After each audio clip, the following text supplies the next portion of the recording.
وقال النبي صلى الله عليه وسلم الحياء شعبة من الإيمان. عن عمرو بن العاص رضي الله تعالى عنه قال قال رسول الله صلى الله عليه وسلم إن الله حي والستير يحب حيا والستير. رواه مسند أحمد سندا صحيح. আলহামদুলিল্লাহ, যাবতীয় প্রশংসা, গুণগান, সিদ্ধ সানা, সেজদা, শুকরিয়া সেই মহামহিয়ান গরিয়ান আল্লাহ সুবহানাহু ওয়া তাআলার দরবারে, যে আল্লাহ সুবহানাহু ওয়া তাআলা সুস্থ শরীরে জুমা মসজিদে এসে 2 রাকাত সালাত আদায় করার তৌফিক দান করলেন। সে রব্বে কারীমের দরগায় শুকরিয়া জ্ঞাপন করে বলে আলহামদুলিল্লাহ। সালাত এবং তাসলিম, শান্তি বর্ষিত হোক নবী মুহাম্মদুর রাসূলুল্লাহ সাল্লাল্লাহু আলাইহি ওয়াসাল্লামের প্রতি, যার দেখানো পথ এবং পদ্ধতির মধ্যে রয়েছে মানব জাতির জন্য ইহকালীন সফলতা এবং পরকালীন মুক্তি। সে নবীর উপরে দরুদ সালাম শান্তির বারিধারা বর্ষিত হোক। সাল্লাল্লাহু আলা নবিয়ানা মুহাম্মদ ওয়া আলা আলিহি ওয়া আসহাবিহি আজমাইন। আল্লাহুম্মা সাল্লি আলাইহি আল্লাহুম্মা বারিক আলাইহি। সম্মানিত দ্বীনী মুসলিম ভাই, জবানিকার আড়ালে মা এবং ভগ্নীগণ,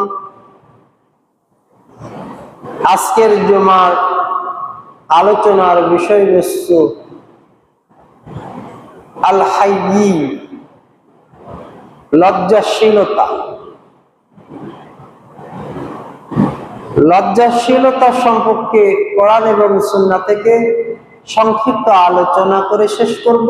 ওমা তাওফিকি ইল্লা বিল্লাহ আলাইহি তাওয়াক্কালতু ওয়া ইলাইহিল ইনীব। আল্লাহুম্মা আমিন ইয়া রাব্বাল আলামিন। আল্লাহ সুবহানাহু ওয়া তাআলার 99টি গুণবাচক নামের মধ্যে একটা নাম হচ্ছে আল হাইয়্যু, হা ইয়া ইয়া। একটা আছে আল হাইয়্যু, হা ইয়া। এই অর্থ হচ্ছে তিনি চিরঞ্জীবী। অতীতে কেউ ছিল না, তিনি জীবিত ছিলেন। এখন বর্তমানে তিনিই আছেন। ভবিষ্যৎ কিয়ামত সংগঠিত হবে, সবাই মৃত্যুবরণ করবে, আল্লাহ সুবহানাহু ওয়া তাআলা জীবিত থাকবেন। এই জন্য তিনি হাইয়্যু, হা ইয়া। আরেকটি নাম হচ্ছে হা ইয়া ইয়া, হাইয়্যু। হা ইয়াতে জের, ইয়াতে পেশ, হা ইয়্যু অর্থ হচ্ছে লজ্জাশীল। হায়া বলি না আমরা বলি লোকটার হায়া নেই, বলি কি না? এই হায়া শব্দটা কিন্তু আরবি শব্দ। হায়া শব্দ কি শব্দ? আরবি শব্দ। আমাদের বাংলাতে অনেক আরবি শব্দ ব্যবহৃত হয়। যেমন আমরা দলিল বলি না, দলিল কিন্তু আরবি শব্দ। দল্লুন মানে পথ দেখানো। দলিল দিয়ে যেহেতু মালিকানা নিযুক্ত করা হয়, এই জন্য দলিল শব্দটি আরবি শব্দ। এরকম অনেক অজস্র আরবি শব্দ বাংলা শব্দে ব্যবহৃত হয়ে থাকে এবং আমরা বাংলা মনে করেই ব্যবহার করি। বলতেছিলাম, আল্লাহ সুবহানাহু ওয়া তাআলার একটি গুণবাচক নাম হচ্ছে হাইয়্যু, অর্থাৎ তিনি লজ্জাশীল। এই নামের সাথে আরেকটি রিলেটেড নাম রয়েছে, তা হচ্ছে সিত্তির, অর্থাৎ দোষ গোপনকারী। এই দুইটি নাম মনে রাখবেন। আজকের আলোচনায় এই দুইটি নাম এরকম। এখন আল্লাহ সুবহানাহু ওয়া তাআলা তার জন্য লজ্জাশীলতাকে এবং দোষ গোপনকারী হিসাবে তিনি তার নাম রেখেছেন। বলেন তো, এই দুইটা গুণ ভালো গুণ না খারাপ গুণ? সুবহানাল্লাহ। ওয়ালিল্লাহুল আসমাউল হুসনা, সুন্দর সুন্দর হাসান নামগুলো তো তারই শোভা পায়। সুবহানাল্লাহ। তাহলে 99টা নাম আপনি যদি বিশ্লেষণ করেন তাহলে দেখবেন আল্লাহ সুবহানাহু ওয়া তাআলার 99টি গুণবাচক নামগুলো এত চমকপ্রদ, এত সুন্দর। সেই নামগুলো যদি আপনি আপনার জীবনে যদি বাস্তবায়ন করতে পারেন তাহলে এই পৃথিবীর জমিনে আপনি হবেন আল্লাহ সুবহানাহু ওয়া তাআলার পছন্দের প্রিয় বান্দা। নামগুলো খেয়াল করেন। নাম হচ্ছে রহমান, দয়াময়। আপনি দয়ালু হতে পারেন না মানুষের প্রতি, আপনার আশেপাশের মানুষের প্রতি। রহিম, করুণাময়। তিনি আল্লাহ সবসময় করুণা দিয়ে আমাদেরকে, করুণা মানে কি? দয়া হচ্ছে একজন মানুষের বিপদ আপদ দেখে দয়া হয়। অতীব বিপদগ্রস্ত, যে আপনার শত্রু ছিল অথবা সে আপনার সাথে খারাপ আচরণ করেছে, কিন্তু আপনার দয়ার বদৌলতে আপনি এখন রহিম এর বান্দা হিসেবে আপনার তার প্রতি করুণা করতেছে। সে আমার সাথে মন্দ আচরণ করতেই পারে, করেছে অতীতে, আমি তার সাথে সুন্দর আচরণ করব। বলতেছিলাম আল্লাহ সুবহানাহু ওয়া তাআলার একটি গুণবাচক নাম হচ্ছে হাইয়্যু, অর্থাৎ তিনি হচ্ছে লজ্জাশীল। আবু হুরায়রা রাদিয়াল্লাহু তাআলা থেকে বর্ণিত, তিনি বলেন রাসূল সাল্লাল্লাহু আলাইহি ওয়াসাল্লাম বলেছেন, যে হাদিসটি বুখারী মুসলিম সকল গ্রন্থে প্রায় বর্ণিত হয়েছে, ঈমানের 70-এর অধিক শাখা রয়েছে। কি রয়েছে? ঈমানের 70-এর অধিক কি রয়েছে? শাখা রয়েছে। একটা বাড়ি করতে গেলে যেরকম পিলার দেয় না, কলাম দেয়, একটা গাছের যেরকম অনেকগুলো ডালপালা থাকে, ঠিক একই রকম ভাবে একজন মুমিনের 70-এর অধিক শাখা রয়েছে। তার মধ্যে সবচেয়ে বড় শাখার নাম হচ্ছে ক্বালু লা ইলাহা ইল্লাল্লাহ ওয়া লা নুশরিকা বিহি শাইআ। এই সাক্ষ্য দেওয়া যে আল্লাহ ছাড়া সত্য কোনো মাবুদ নেই এবং তার সাথে কাউকে শরীক করা যাবে না। এটা হচ্ছে ঈমানের সবচেয়ে বড় শাখা। গাছের যেরকম মূল কাণ্ড থাকে, গোড়া থাকে, শিকড় থাকে, তা মুমিনের শিকড় কাণ্ড মজবুত, সেই গোড়াটা হচ্ছে এই সাক্ষ্য দেওয়া যে আল্লাহ ছাড়া সত্য কোনো মাবুদ নেই এবং তার সাথে কাউকে শরীক করা যাবে না। এটা হচ্ছে মূল শাখা।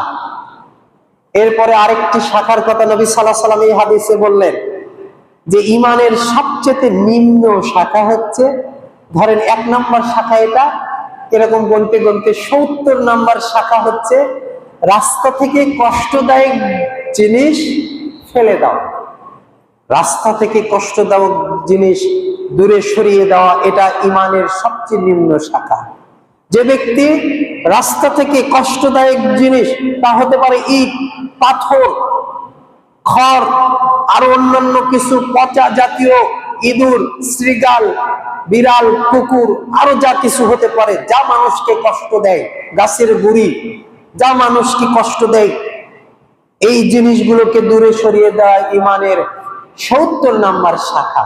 আর রাসূল সাল্লাল্লাহু আলাইহি ওয়াসাল্লাম বলতেছেন ঈমানের অন্যতম একটি শাখার নাম হচ্ছে হায়া, শরম করা, লজ্জাশীলতা হচ্ছে ঈমানের একটি অন্যতম বড় শাখা। প্রিয় দিনী মুসলিম ভাইরা, ইসলাম এসেছে 1450 বছর আগে। সাহাবা ইকরামের আদর্শ ছিল হায়া এবং শরমের সাথে, লজ্জাশীলতার সাথে সবসময় তারা চলাফেরা করত। আমাদের প্রিয় নবী মুহাম্মদুর রাসূলুল্লাহ সাল্লাল্লাহু আলাইহি ওয়াসাল্লামের সামনে একজন মহিলা সাহাবী, সে কেবলমাত্র বালেগা হয়েছে, সে স্বাভাবিক ছোট মেয়েরা বা সবে বালেগা হয়েছে, সেই সময় তারা শরীরের যত্ন বা পোশাক আশাকের খেয়াল এত করে না। রাসূল সাল্লাল্লাহু আলাইহি ওয়াসাল্লাম বাড়িতে যে পরিবেশে থাকে ওই পরিবেশে বের হয়ে আসলো, তখন আল্লাহ রাসূল সাল্লাল্লাহু আলাইহি ওয়াসাল্লাম চেহারাকে মুখকে সরিয়ে নিলেন, চক্ষুকে অবনীত করলেন, আর ওই মহিলা সাহাবীকে উপদেশ দিল যে যখন মেয়েরা বালেগা হয় তখন তাদের পর্দা করে আসা প্রয়োজন। রাসূল সাল্লাল্লাহু আলাইহি ওয়াসাল্লামের সামনে যদি অপ্রীতিকর কোনো ঘটনা ঘটতো, অপ্রীতিকর কোনো কথা এবং কর্ম সম্পাদন হতো, মুহাম্মদ সাল্লাল্লাহু আলাইহি ওয়াসাল্লামের চেহারা বিবর্ণ হয়ে উঠত, লাল হয়ে যেত এবং তার লজ্জাশীলতা তার চোখে মুখে ফুটে উঠত। সুবহানাল্লাহ। প্রিয় দিনী মুসলিম ভাই এবং বোনেরা, আজকে পুরুষের লজ্জাশীলতা তো গিয়েছে, নারীরও লজ্জাশীলতা চলে গিয়েছে। মার্কেটে যখন তারা ঘুরে বেড়ায় দেখবেন পুরুষ মানুষ, নারী পুরুষ উভয়ে এমন ভাবে চলাফেরা করতেছে, একজন আরেকজনের সাথে ধাক্কা লাগতেছে বাজারে আর মার্কেটে, যেন কারো কোনো পরোয়া নেই। নারীরা যেন মনেই করতেছে না যে একজন পুরুষ মানুষের সাথে ধাক্কা খাওয়া ঠিক না, এবং একজন পুরুষ মানুষের থেকে নির্দিষ্ট দূরত্ব বজায় রেখে আমাদের চলাফেরা করা উচিত। এই কথা যেন তারা ভুলে গিয়েছে, বরং নির্লজ্জতার মাথা খেয়ে দেখবেন যে একেবারে হায়া শরম, নারীর যে স্বাভাবিক বেশভূষা, বাড়ি বাহিরে যখন বের হবে জিলবাবিহীন না, তাদের বক্ষে বড় চাদর ফেলে দেবে, মাথাকে আবৃত করে নেবে, শরীরের উঁচু নিচু অংশগুলোকে ঢেকে নেবে, এইরকম হয়ে বাড়ি থেকে বের হতে হবে। কিন্তু তারা একেবারে বাড়ি থেকে যখন বের হবে দেখবেন খোলামেলা পরিবেশে এমন ভাবে বের হবে যাতে করে আপনি পুরুষ মানুষ দেখেই তার লজ্জা, তার ভিতরে যদি লজ্জাশীলতা থাকে তাহলে চক্ষুটা অবনীত হয়ে উঠবে, তাই না? প্রিয় দিনী মুসলিম ভাই এবং বোনেরা, বলতেছিলাম মুহাম্মদ সাল্লাল্লাহু আলাইহি ওয়াসাল্লাম ছিলেন লজ্জাশীল, তিনি লজ্জাকে পছন্দ করতেন। হাদিসে কুদসি এরকম একটা হাদিস রয়েছে যে আল্লাহ রাসূল সাল্লাল্লাহু আলাইহি ওয়াসাল্লাম বলতেছে, ওয়াকাল আল্লাহু তাআলা, আল্লাহ সুবহানাহু ওয়া তাআলা বলেছেন, ইন্নাল্লাহা হাইয়্যু ওয়াস-সিত্তির ইউহিব্বু হাইয়্যু ওয়াস-সিত্তির। তিনি আল্লাহ হচ্ছেন লজ্জাশীল, তিনি লজ্জাশীলতাকে পছন্দ করেন। তার মানে আপনি যদি লজ্জাশীল হন, অপ্রীতিকর কোন জিনিস আপনার সামনে চলে আসলে, তা বেগানা নারী হোক অথবা কোনো এমন পুরুষ হোক যে সতরকে উন্মুক্ত করে চলে এসেছে, অথবা এমন কোন ঘটনা হোক যা লজ্জার কারণ আপনার সামনে চলে আসলে আপনি চক্ষুকে ইয়াগুদ্দুহুন্না ওয়া আবসারহুন্না, আপনি আপনার চক্ষুকে নিচু করে নেবেন, অবনিমিত করে নেবেন, এবং আপনার ভিতরে এইরকম ফিল করবেন, ইস ঘটনাটা খুব খারাপ, ঘটনাটা যদি চোখে না পড়তো তাহলেই মনে হয় ভালো হতো। এইরকম লজ্জাশীলতা যদি আপনি আপনার ভিতরে আনতে পারেন তাহলে আল্লাহ বলতেছে যে আমি ওই ব্যক্তিকে ভালোবাসি, আমি ওই ব্যক্তিকে পছন্দ করি। কেন পছন্দ করে? সে লজ্জাশীল, আমি আল্লাহ লজ্জাশীল, আমার বান্দা লজ্জাশীল, অতএব আমি যেহেতু লজ্জাশীল, অতএব আমার ওই লজ্জাশীল বান্দাকে আমি ভালোবাসি, পছন্দ করি আমি। আর কি পছন্দ করে? ইউহিব্বুস সিত্তিরু, তিনি দোষ গোপনকারীকে ভালোবাসেন। এই হাদিসের সাথে এই নামটা কেন আসলো? একটা হচ্ছে হাইয়্যু অর্থাৎ লজ্জাশীল, তার সাথে সিত্তির নামটা আসার একটা কারণ রয়েছে। যখন আপনি আপনার ভাইয়ের, আপনার বোনের, আপনার প্রতিবেশীর বা আপনার সামনে এইরকম লজ্জাশীল একটা ঘটনা, আপনার বোন ভাইয়ের আত্মীয় স্বজনের গোপন একটি বিষয় আপনি অন্যের সামনে প্রকাশ করতেছেন, এর মাধ্যমে দুটা বদগুণ প্রকাশ হচ্ছে। একটা হচ্ছে আপনি যখন ওই খারাপ বিষয়টা গল্প করতেছেন, অবশ্যই আপনার লজ্জা নষ্ট হচ্ছে, তাই না? একজন মেয়ে যখন আরেকজন মেয়ের একটা গোপন বিষয় আরেকজন বোনের কাছে, আরেকজন বান্ধবীর কাছে উচ্চারণ করতেছে, তখন তাদের মধ্যে যে লজ্জাশীলতা, একজনের যে গোপন বিষয় নিয়ে আলোচনা করা, গোপন ঘটে যাওয়া ঘটনাকে নিয়ে আলোচনা করা, এটা যে রকম নির্লজ্জতার প্রমাণ বহন করে, ঠিক একই রকম ভাবে একজনের দোষ আলোচনা করা, এটাও আল্লাহ বলতেছে আমি হচ্ছে সিত্তির, আমি দোষ গোপন রাখাকে পছন্দ করি। আমি দোষ বলে বেড়ানো লোককে পছন্দ করি না, যে মানুষের দোষ একে অপরকে বলে বেড়ায়, আমি তাকে পছন্দ করি না। গত জুমাতে আলোচনা করেছিলাম গীবত সম্পর্কে, বেশিরভাগ গীবত সংগঠিত হয় একজনের দোষ আরেকজনকে বলে বেড়ানোর মাধ্যমে, তাই না? এই জন্য আল্লাহ বলতেছে, আমি সিদ্দিক, তুমি তোমার ওই ভাইয়ের দোষকে গোপন রাখো, তোমার বোনের দোষকে গোপন রাখো, তোমার প্রতিবেশীর দোষকে গোপন রাখো। কাল কিয়ামতের ময়দানে কঠিন মুসিবতের সময় সারা পৃথিবীর মানুষের সামনে যখন বিচার করা হবে, বান্দার আর আল্লাহর মধ্যে কোনো পর্দা থাকবে না। সারা পৃথিবীর মানুষের মধ্যে আর আপনার মধ্যে কোনো পর্দা থাকবে না। পর্দাহীন অবস্থায় সারা পৃথিবীর মানুষের সামনে যখন বিচার করা হবে, আল্লাহ বলতেছে, আমি ওই সময় তোমার ওই দোষগুলোকে গোপন রাখবো সারা পৃথিবীর মানুষের সামনে, ফেরেশতাদের সামনে, জিন জাতির সামনে, সবার সামনে তোমার দোষগুলোকে গোপন রাখবো। কেন? তুমি দুনিয়াতে মানুষের দোষটি গোপন রাখতে। বলেন তো, দোষ গোপন রাখা এটা কি ছোট গুণ না বড় গুণ? অনেক বড় গুণ। এই গুণটা আপনার মধ্যে ধারণ করতে হবে, নিয়াত করতে হবে, আমি মানুষের দোষ বলবো না, আমি মানুষের ত্রুটি বিচ্যুতি বলবো না। অমুক জন এই অপরাধ করেছে, অমুক রাতের অন্ধকারে কেউ দেখেনি, আমি শুধু দেখেছি। আমি মৃত্যু পর্যন্ত কোনো মানুষের কাছে এই দোষ বলবো না, এবং আমি এই দোষ না বলার মাধ্যমে আমি আল্লাহর কাছে থেকে কাল কিয়ামতের ময়দানে পুরস্কার নিব। কি সেই পুরস্কার?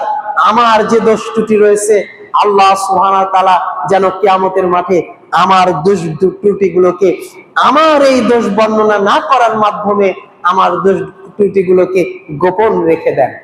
হবে না ইনশাআল্লাহ? এইটা হওয়ার জন্য আপনাকে দোষ ত্রুটি গোপন রাখতে হবে। বলতেছিলাম, নবী মুহাম্মদ সাল্লাল্লাহু আলাইহি ওয়াসাল্লাম বললেন, ঈমানের সবচেয়ে বড় শাখার নাম হচ্ছে লা ইলাহা ইল্লাল্লাহ ওয়া লা নুশরিকা বিহি শাইআন। আল্লাহ ছাড়া সত্য কোনো মাবুদ নেই, সাক্ষী দেওয়া এবং তার সাথে শরীক না করা। ঈমানের ৭০ নম্বর শাখা হচ্ছে রাস্তা থেকে কষ্টদায়ক জিনিস দূরে ফেলা। এখানে মাঝখানে আপনাকে একটা কথা বলি, আল্লাহ রাসূল সাল্লাল্লাহু আলাইহি ওয়াসাল্লাম বললেন, রাস্তা থেকে কষ্টদায়ক জিনিস যদি কেউ দূরে সরে ফেলে দেয়, তাহলে জান্নাতে তার জন্য একটি ঘর নির্মাণ হয়, বা ঘোষণা হয়ে যায়, ওই ব্যক্তির জন্য জান্নাতের ঘোষণা হয়ে যায়। আমি আপনাকে বোঝাতে পারিনি। আপনি এই মসজিদে আসতেছিলেন, পাড়ার ওই মাথায় একটা কুকুর বা শ্রীগাল গত রাতে পড়ে মরে রয়েছে। এই রাস্তা দিয়ে জুমার নামাজের জন্য 500-1000 মানুষ হেঁটে আসবে, বা ওই মহল্লার মানুষ ওই দিক দিয়ে হেঁটে যাবে। সকালে ভোরে ঘুম থেকে উঠে দেখেন এখানে একটা শ্রীগাল বা কুকুর পড়ে মরে রয়েছে। আপনি চিন্তা করলেন এটা যে মানুষের কষ্টের কারণ হবে, দুর্গন্ধ বের হবে।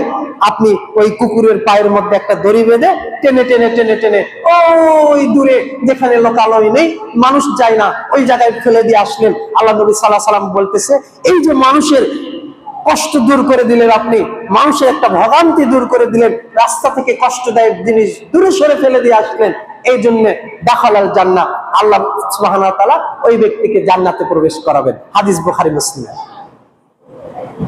প্রিয় দিনী মুসলিম ভাইরা, আমি কি বললাম আর আপনি কি বুঝলেন?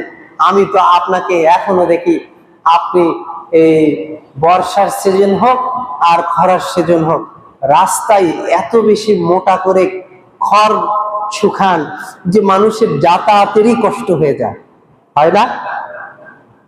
এত বেশি মোটা করে আপনি খড় শুকান রাস্তার মধ্যে শহরে বাড়ি আপনার, একটু দূরে ইট বালু সিমেন্ট রাখলে আপনার কেয়ারিং খরচ বেশি হবে বিধায় যে রাস্তা দিয়ে লক্ষ মানুষ যাতায়াত করে, ওই রাস্তার মধ্যে এখনো ইট ভাঙা হচ্ছে, ওই রাস্তার মধ্যে এখনো বালি ফেলে রেখেছেন, যে দিক দিয়ে একটা গাড়ি গেলে আরেকটা গাড়িকে দাঁড়িয়ে থাকতে হচ্ছে পাস করার জন্য।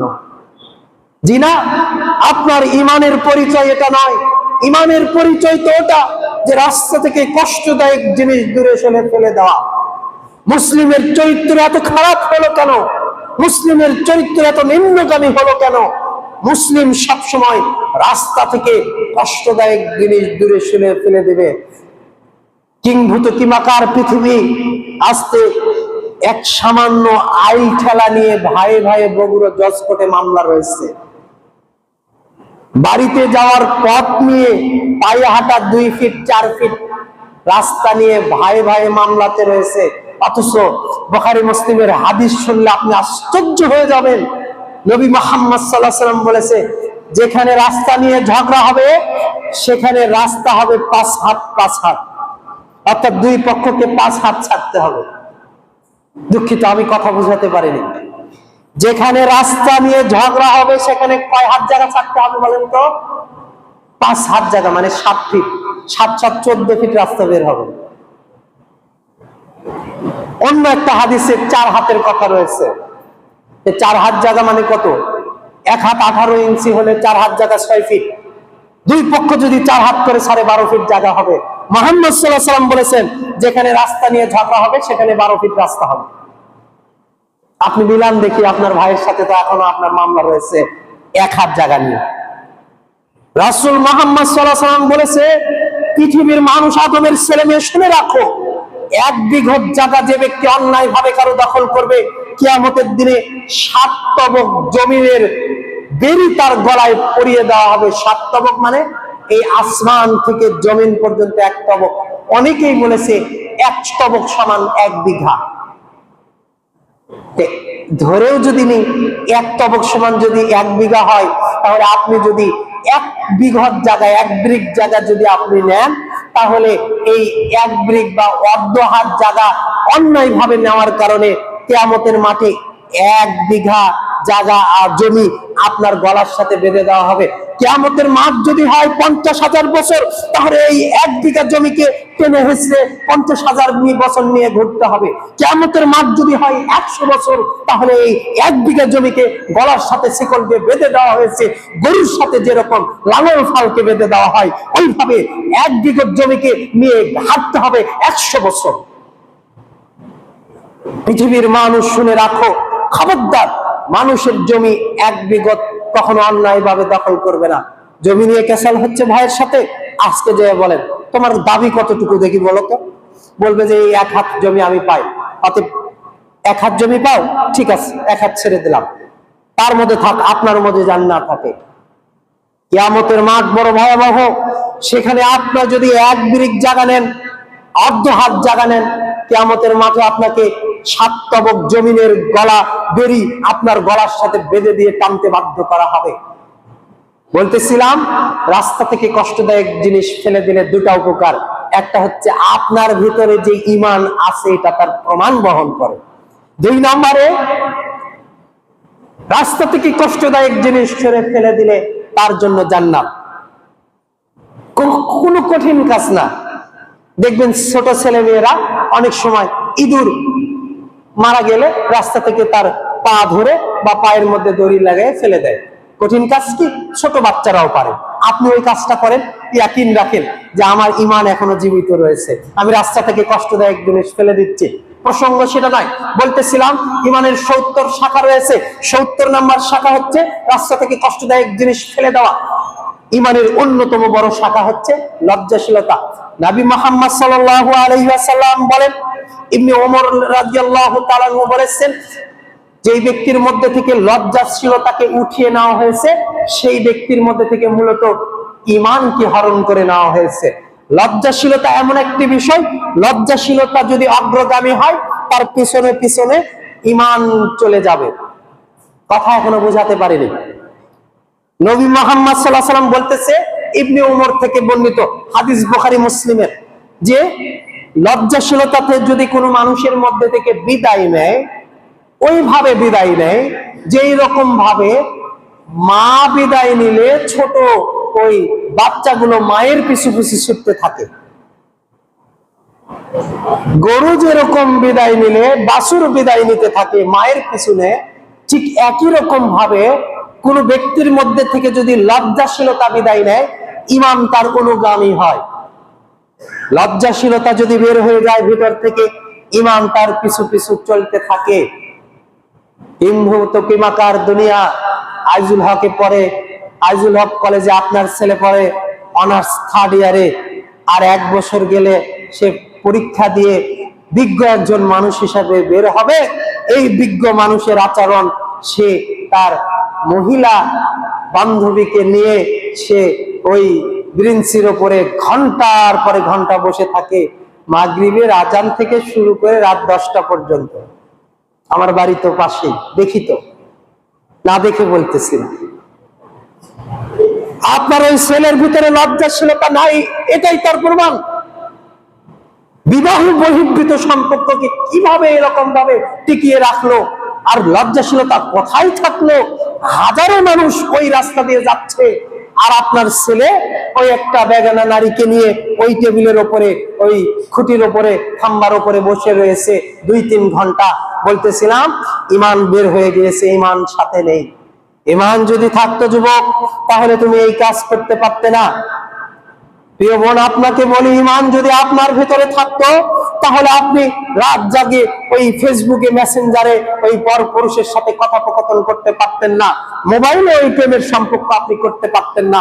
ঈমান নাই বিধায় এই ঘটনা ঘটতেছে। এই জন্য আল্লাহ নবী সাল্লাল্লাহু আলাইহি ওয়াসাল্লাম বলতেছে যে আল হায়াউ শুবাতুম মিনাল ঈমান, ঈমানই হচ্ছে, লজ্জাশীলতা হচ্ছে ঈমানের একটা অঙ্গ। যার ঈমান নেই, যার লজ্জাশীলতা নেই, তার ঈমান নেই। যার লজ্জাশীলতা দূর হয়ে গেছে, তার পিছনে পিছনে ঈমান বের হয়ে গিয়েছে।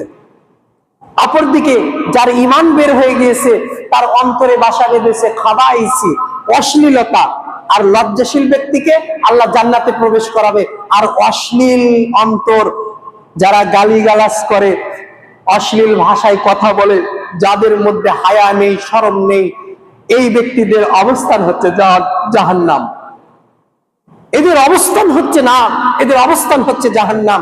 তাই প্রিয় দিনী মুসলিম ভাই এবং বোনেরা, খবরদার, নিজেকে নির্লজ্জ মনে করবেন না, বেহায়া মনে করবেন না। মহিলাদের কথা হবে, কণ্ঠস্বর হবে নিচু। মহিলাদের উঁচু গলায় কথা বলাকে প্রমাণ করে যে এই মহিলার লজ্জাশীলতা কম। মহিলাদের কণ্ঠস্বর হবে নিচু, মহিলাদের কণ্ঠস্বর বেগানা পুরুষ শুনবে, এটাই বহন করে যে তার লজ্জাশীলতা কম রয়েছে। মহিলারা সব সময় আবৃত থাকবে, বাড়ির পরিবেশে থাকবে। ওয়াকারনা ফি বুয়ুতিকুন্না ওয়ালা তাবাররুজনা তাবাররুজাল জাহিলিয়াতিল উলা। হে নারী, তোমরা তোমাদের বাড়িতে থাকো, প্রয়োজন যখন হবে তখন জিলবাবিহীন না, একেবারে পর্দা করে, মাথায় চাদর চড়িয়ে, একেবারে মুখ ঢেকে, একেবারে পুরো শরীর ঢেকে বাড়ি থেকে বের হবে। ওয়ালা তাবাররুজনা তাবাররুজাল জাহিলিয়াতিল উলা। জাহেলি নারীরা যেরকম ছিল, ওই রকম ভাবে তোমরা তোমাদের সৌন্দর্য, রূপ সৌন্দর্য প্রকাশ করে বাড়ি থেকে বের হবে না। আজকে যত নারী বাড়ি থেকে পর্দাহীন অবস্থায় বের হচ্ছে, তারা সকলেই নির্লজ্জ, এই হাদিস প্রমাণ করে। শুধু তাই নয়, নারীদেরকে সাবধান, সতর্ক করে দিয়ে মুহাম্মদ সাল্লাল্লাহু আলাইহি ওয়াসাল্লাম বলতেছে, ইন্না শাইতানা কানা আদুউম মুবিন। পৃথিবীর মানুষ, নারী পুরুষ, শুনে রাখো, শয়তান কিন্তু তোমাদের প্রকাশ্য শত্রু। যখন কোন নারী ইয়াতাখাব্বাতুহু শায়াতিন ইস্তাখরাজু মিনাল বাইতি, কোন নারী তার বাড়ি থেকে বের হয়, তখন শয়তান তাদেরকে স্পর্শ করে। এরপরে তার চলন পরিবর্তন আসে, কেন জানি এদিক সেদিক করে, জোরে জোরে পদক্ষেপ পালায়, নিজের শরীরের উঁচু নিচু অংশগুলো পরপুরুষকে দেখানোর জন্য, আকৃষ্ট করার জন্য জোরে জোরে পদক্ষেপ করে। আল্লাহ নবী সাল্লাল্লাহু আলাইহি ওয়াসাল্লাম এই কথাই বলতেছে, শয়তান তাদেরকে স্পর্শ করে। ফলে তারা লজ্জাকে ভুলে যায়, তারা বেহায়া হয়ে যায়, বেলাল্লাপনা প্রকাশ করতে থাকে এবং তার সৌন্দর্যগুলো প্রকাশ করতে থাকে।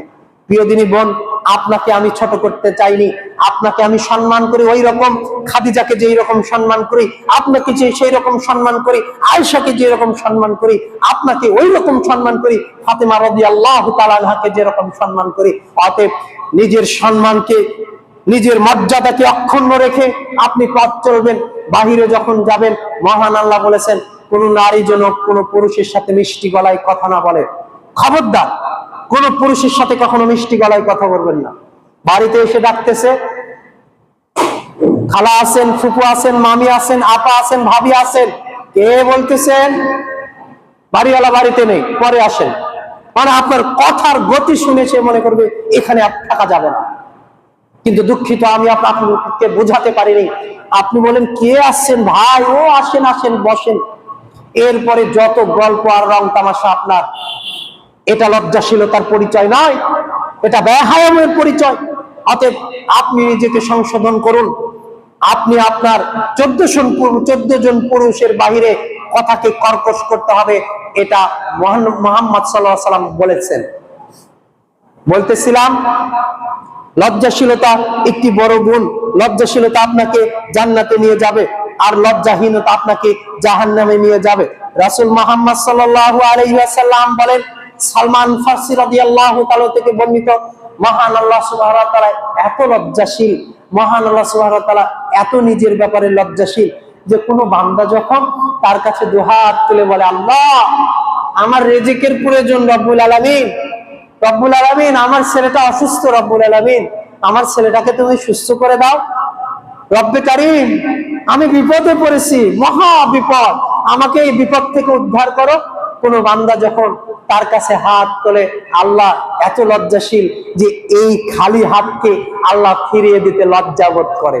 আল্লাহ বলে, কেমনে ফিরিয়ে দেব? আমার বান্দা, আমি সৃষ্টি করেছি, আমি খাওয়াই, আমি পড়াই, আমি তার বিপদ আপদে সাহায্য করি, সেটা আমার কাছে এসেছে, দুহাতকে প্রসারিত করে দিয়ে আমার কাছে সাহায্য প্রার্থনা করতেছে, ভিক্ষুকের মতো আমার সামনে দাঁড়িয়েছে, আমি কিভাবে তাকে ফিরিয়ে দিই খালি হাতে? আমি তার খালি হাতকে ফিরিয়ে দিতে লজ্জাবোধ করি। স্রষ্টা লজ্জাবোধ করে বান্দার খালি হাত ফিরিয়ে দিতে, আর আমি খাকসার বান্দা কতজনকে খালি হাতে যে ফিরিয়ে দিলাম, কতজনকে মুখের উপর যে না বলে ফিরিয়ে দিলাম। আল্লাহুস সামাদ। একটু লজ্জাশীল হন। আপনি একটু মনে করেন যে আমার যিনি রব তিনি মানুষকে খালি হাতে ফিরিয়ে দেন না, আমার যিনি রব তিনি মানুষকে কষ্ট দেন না। শত অপরাধ, শত অন্যায়, শত জুলুম করার পরেও আল্লাহ তার বান্দার প্রতি রহমান রহিম, রহমতের চাদর দিয়ে বুকের মধ্যে তার বাজুর নিচে, হাদিসে কুদসিতে এসেছে, কিয়ামতের মাঠে আল্লাহ তার বান্দাকে তার বাহুর নিচে এরকম আড়াল করে নেবে। কোন বান্দাকে জানেন? যে বান্দা কখনো আল্লাহর সাথে শিরিক করবে না, যে বান্দা কখনো আল্লাহর সাথে শিরিক করবে না। আর একটা কি করবে না? হাদিসে এসেছে, যে ব্যক্তি কখনো মানুষকে ভর্ৎসনা করবে না। ভর্ৎসনা বোঝেন কি?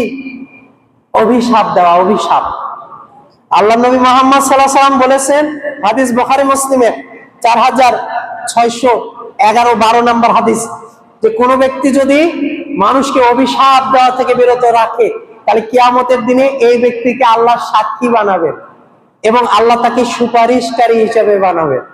দুইটা গুণ। প্রিয় দিনী বোনরা, আপনি এই হাদিস একটু আলোচনার শেষ দিকে খুব খেয়াল রাখবেন। কখনো কাউকে অভিশাপ দিবেন না। আপনার ছেলে আপনার সাথে বেয়াদবি করে, এই কথা সত্য, কিন্তু অভিশাপ দিবেন না। আপনার ভালোর জন্য। আপনার স্বামী আপনার সাথে অন্যায় করে, এই কথাই সত্যি, তারপরে অভিশাপ দিবেন না। আপনার ননদ শাশুড়ি, আপনার প্রতিবেশী আপনাকে জ্বালায়, এই কথাই সত্য, আপনি অভিশাপ দিবেন না। প্রিয় ভাই, আপনার জমি জিরাত আপনার ভাই নিয়ে নিয়েছে, এই কথা সত্য। আপনার অফিসের কর্মচারীরা আপনার সাথে জুলুম করেছে, এই কথা সত্য। প্রতিবেশী আপনার সাথে জুলুম করে আপনার পায়ে হাঁটা রাস্তা বন্ধ করে দিয়েছে, কথা সত্য। অভিশাপ দিবেন না। দিলে কি হবে?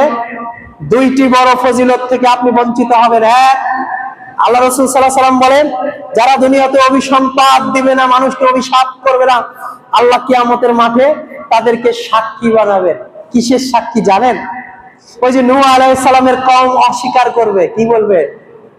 নবী নূহকে ডাক দেওয়া হবে, নবী নূহ 390 বছর 350 বছর দাওয়াতি কাজ করলে মাত্র 40 জন কেন, 80 জন কেন হেদায়েত হলো? এদেরকে কি তুমি দাওয়াত পৌঁছাওনি? নূহ আলাইহিস সালাম বলবে, আল্লাহ আমি তো তাদেরকে দাওয়াত দিয়েছি। তখন নূহের কওম বলবে, আল্লাহ নবী নূহ মিথ্যা বলতেছে, নাউজুবিল্লাহ, তারা আমাদের কাছে দাওয়াত নিয়ে আসেনি। এরকম ভাবে ফেরাউনের কওম অস্বীকার করবে। ফেরাউন তাদের কাছে, মূসা আলাইহিস সালামের কওম অস্বীকার করবে, যে ফেরাউন বাহিনী বলবে আমাদের কাছে মূসা আলাইহিস সালাম দাওয়াত নিয়ে আসেনি। জাকারিয়া আলাইহিস সালামের কওম অস্বীকার করবে। এই সমস্ত কওম যখন অস্বীকার করবে, তখন আল্লাহ সুবহানাহু ওয়া তাআলা মুহাম্মদ সাল্লাল্লাহু আলাইহি সাল্লামের উম্মতকে সাক্ষী হিসাবে দাঁড় করাবেন। নূহ আলাইহিস সালামের পক্ষে আপনি সাক্ষী দিবেন কাল কিয়ামতের মাঠে, যে আল্লাহ আমরা নূহ, সূরা নূহ পড়েছি কোরআনুল কারীমের মাধ্যমে, সূরা আম্বিয়া পড়েছি, সেখানে আমরা ঘটনা পড়েছি বারবার কিরকম ভাবে সূরা সাফফাত পড়েছি, বারবার কিরকম নূহ আলাইহিস সালাম তার কওমের কাছে যেত, তার কওমের লোকেরা তাকে দেখে দরজা লেগে দিত এবং পালায়া চলে যেত। এই ঘটনা আমরা পড়েছি। অতএব আমরা সাক্ষী দিচ্ছি নূহের কওম মিথ্যা কথা বলতেছে, নূহ আলাইহিস সালাম সত্যবাদী, তিনি তার কওমের কাছে দাওয়াত পৌঁছে দিয়েছেন। কারা সাক্ষী দিবে বলেন তো? ও মুসলমান, কাল কিয়ামতের ময়দানে নূহ আলাইহিস সালামের সাক্ষী হওয়া কি ছোটখাটো কোনো বিষয়? মূসা আলাইহিস সালামের সাক্ষী হওয়া কি ছোটখাটো কোনো বিষয়? ঈসা রূহুল্লাহর সাক্ষী হওয়া কি ছোটখাটো কোনো বিষয় নাকি? কিন্তু আপনি সাক্ষী হতে পারবেন না যদি আপনার অভিশাপ করার বদগুণ থাকে। আরেকটি কথা বলেছি একই হাদিসে যে আপনি সুপারিশকারী হতে পারবেন না। বলবেন আমরা জানি নবীরা সুপারিশ করবে, শহীদরা সুপারিশ করবে, আমরা খাকসার সাধারণ মুসল্লি, আমরা কিভাবে সুপারিশ করতে পারবো? হ্যাঁ, আপনাকে সুপারিশ করতে বলবে আল্লাহ। কেন সুপারিশ করতে বলবে জানেন? আপনি একজন 5 ওয়াক্ত নামাজের নিয়মিত মুসল্লি, আপনি মসজিদে আসেন, আল্লাহ কিয়ামতের মাঠে বলবে যে তুমি তো আমার ঘরে নিয়মিত আসতে, তোমাকে সুযোগ করে দেওয়া হলো, তুমি সুপারিশ করো তোমার ওই ভাইয়ের জন্য যে তোমার সাথে সালাত পড়তো, তোমার ওই বোনের জন্য যে তোমার সাথে ভালো কাজ করত, তোমার ওই প্রতিবেশীর জন্য যে তোমার সাথে ভালো ভালো কাজে অংশগ্রহণ করত, তার জন্য তুমি সুপারিশ করো। দেখুন, দুনিয়াতে আপনি কলেজ ইউনিভার্সিটিতে অনেক বন্ধু ছেড়ে এসেছেন, অনেক বন্ধু আপনার সাথে রাত জাগাতে তারা রাজি রয়েছে, সারা রাত জাগবে আপনার সাথে, কোনো সমস্যা নেই, বিপদ আপদে পাশে দাঁড়াবে, কোনো সমস্যা নেই। কিন্তু আল্লাহ বলেছে কাল কিয়ামতের ময়দানে বন্ধু বন্ধুকে ছেড়ে চলে যাবে, বাবা সন্তানকে ছেড়ে চলে যাবে, মা তার স্নেহের আদরের কলিজার টুকরা সন্তানকে ফেলে চলে যাবে। কিন্তু ওই সময় আপনার এই মসজিদের মুসল্লি বন্ধু আপনার জন্য সুপারিশ করবে। চিন্তা করতে পেরেছেন কি? অতএব মসজিদে যারা অবস্থান করে এই মুরব্বীদের সাথে ভালো সম্পর্ক রাখবেন, মসজিদে যারা অবস্থান করে যুবকদের সাথে ভালো সম্পর্ক রাখবেন। কাল কিয়ামতের ময়দানে আপনার ওই মুসল্লি নামাজি বন্ধুটা আপনাকে সুপারিশ করবে। কিন্তু হ্যাঁ, আপনি যদি অভিসম্পাদকারী হন তাহলে এই সুপারিশ আপনি করতে পারবেন না। 1 নাম্বার হচ্ছে শাহাদাকারী, সাক্ষ্য দানকারী হিসাবে আপনি গৃহীত হবেন না আপনার ভিতরে যদি অভিশাপ দেওয়ার প্রবণতা থাকে। মা বোনেরা তো বলবেন আমরা তো কেউই হব না। কেন বলবে জানেন? মহিলা মানুষের অভিশাপ দেওয়ার প্রবণতা বা তাদের মানে কি বৈশিষ্ট্য অনেক বেশি। বলবে প্রিয় মা বোনেরা, আপনারা নিজেকে সংশোধন করুন, অতীতে যা হয়ে গেছে হয়ে গেছে, আজ থেকে প্রতিজ্ঞা করুন। কাল কিয়ামতের ময়দানে নবীদের সাক্ষী হতে চায়, কাল কিয়ামতের ময়দানে মুমিন বন্ধুদের সুপারিশকারী হতে চায়। অতএব কাউকে অভিশাপ দেব না, কাউকে মন্দ কথা বলবো না। আজকের আলোচনার যে বিষয়, যুবক ভাইরা, আল্লাহ রাসূল সাল্লাল্লাহু আলাইহি ওয়াসাল্লাম বলেছে কিয়ামতের যখন সন্নিকটে আসবে, গাধা যেমন গাধীর সাথে মিলন করে, গাই যেমন বলদের সাথে মিলন করে রাস্তার উপরে, কুকুর যেমন একজন আরেকটা কুকুরের সাথে মিলন করে রাস্তার উপরে, লজ্জা বোঝে না। বোঝে কি? কোনো লজ্জা বোঝে না। আমার উম্মত ওইভাবে রাস্তাঘাটে একজন নারী একজন পুরুষের সাথে মিলিত হবে, লজ্জা বুঝবে না। এরাই তো জাহান্নামের অধিবাসী। অতএব যুবক ভাইরা, নিজেকে মুসলিম মনে করুন। মুসলিম পুরুষ মানে লজ্জাশীল, মুসলিম নারী মানে লজ্জাবতী। তারা সবসময় নিজেকে এমন ভাবে রাখবে, লজ্জা তাদের পোশাক, লজ্জা তাদের ইজ্জত, লজ্জা তাদের সম্মান, লজ্জা তাদের সম্ভ্রম। সবসময় নিজেকে এমন ভাবে আবৃত করে রাখবে। নিজেকে এত সস্তা বানিয়েছেন কেন? প্রিয় বোন, আপনি নিজেকে এত সস্তা বানিয়েছেন কেন? আপনার দাম কি এতই কম? পুরুষরা আপনাকে বিবাহ করার জন্য মোহর নিয়ে রেডি থাকবে, 5 লাখ, 10 লাখ, 15 লাখ, 20 লাখ মোহর নিয়ে রেডি থাকবে আপনাকে পাওয়ার জন্য। নিজেকে এরকম ভাবে গড়ে তুলুন। কোরআন তেলাওয়াত করুন, জিকির আজকার করুন, 5 ওয়াক্ত সালাত আদায় করুন। বাড়ি থেকে বের হলে কেউ যেন বলতে না পারে এটা কার মেয়ে, মানে মানুষ যাতে আপনাকে চিনতে না পারে এমন ভাবে পর্দা জিলবাব দিয়ে থাকে। লোকে শুধু দেখবে এই দিক দিয়ে একটা মেয়ে যায়, সে মাথা থেকে পা পর্যন্ত হাত মোজা পা মোজা পরে ঢেকে যায়। এই নারীকে বিবাহ করার জন্য শতজন পুরুষ আগামী দিনে লাইন দিয়ে থাকবে এই নারীকে মোহর দিয়ে বাড়ি থেকে বের করে নিয়ে যাওয়ার জন্য।